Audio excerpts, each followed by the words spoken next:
สวัสดีมื้อนี้ก็สิมาแนะนำวิธีการลงทะเบียน BCL1 ของธนาคารเนาะ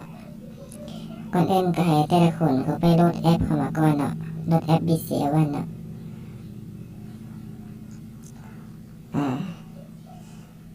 โหลดสำเร็จแล้วก็ไปเปิดแอป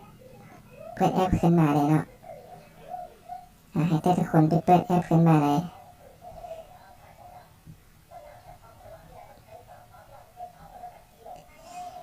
หน้านี้ก็จะเป็นชื่อแล้วก็นามสกุลซื้อตามบัตร ATM ของแต่ละคนเนาะ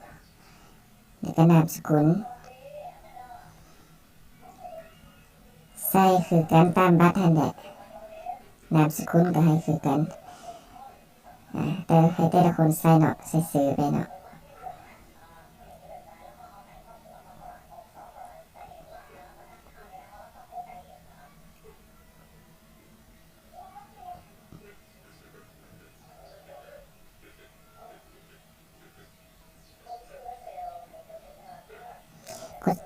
กดต่อไปเนาะหน้านี้ก็จะเป็นบัญชีเดือนปีเกิดของแต่ละคนเนาะบัญชีเดือนปีเกิดตามที่ว่าเราได้ลงทะเบียนกับธนาคารตอนไปเปิดบัตร ATM เนาะให้แต่ละคนใส่มาเดือนปีเกิดของแต่ละคน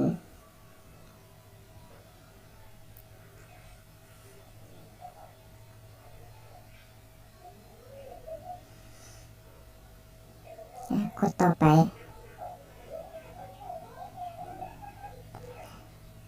หน้านี้ก็ให้แต่ละคนเลือกเฟซนิ่งหรือเฟซซ้ายเนาะแล้วก็กดต่อไป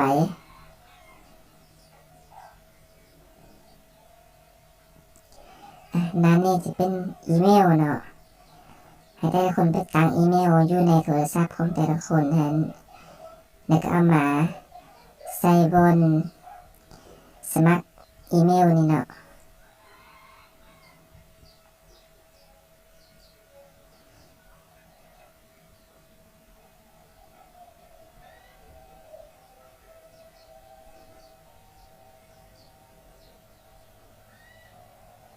แล้วกด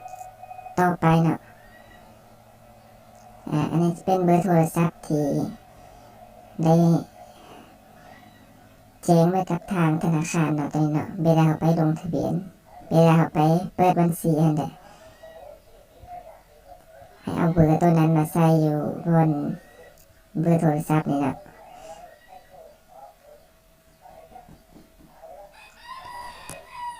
จะบ่ให้ใส่020เนาะตัวนี้นะ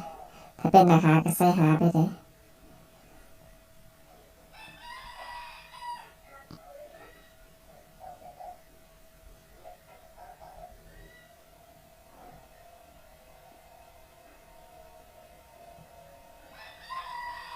กดต่อไปเนาะที่อยู่ของทานเนาะตัวนี้ให้แต่ละคนเลือกแขวงเมืองและก็บ้าน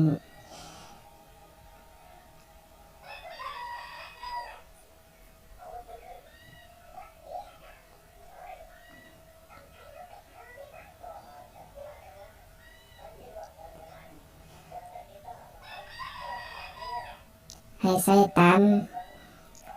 เมืองและก็บ้านที่ว่าเราได้สมัครแบบฟอร์มเปิดบัญชีเนาะอันนี้ก็จะเป็นเดือนประเทศเนาะตัวถึงสุด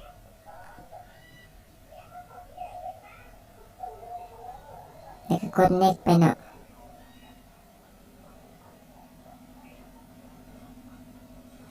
อันนี้จะเป็น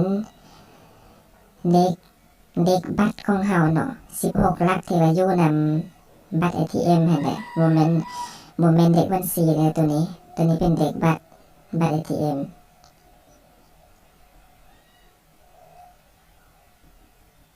มันจะมีตัวเลข16หลักอยู่นำบัตร ATM เนาะให้แต่ละคนเอาตัวเลขกันมาใส่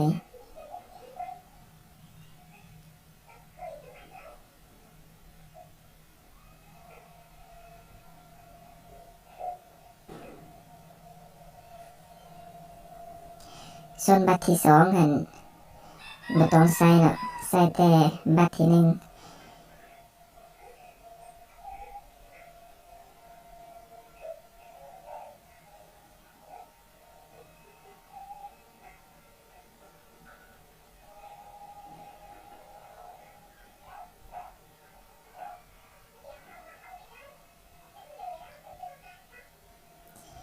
กดต่อไปเนาะ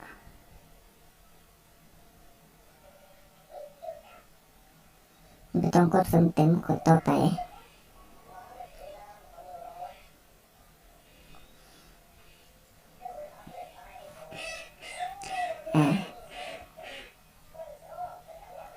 กดรหัสผ่านเนาะให้แต่ละคนเลือกรหัสผ่านของแต่ละคนนี่ก็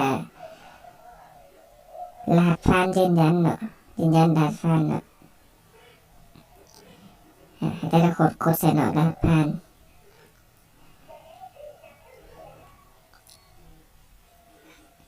ใส่รหัสผ่านแบบ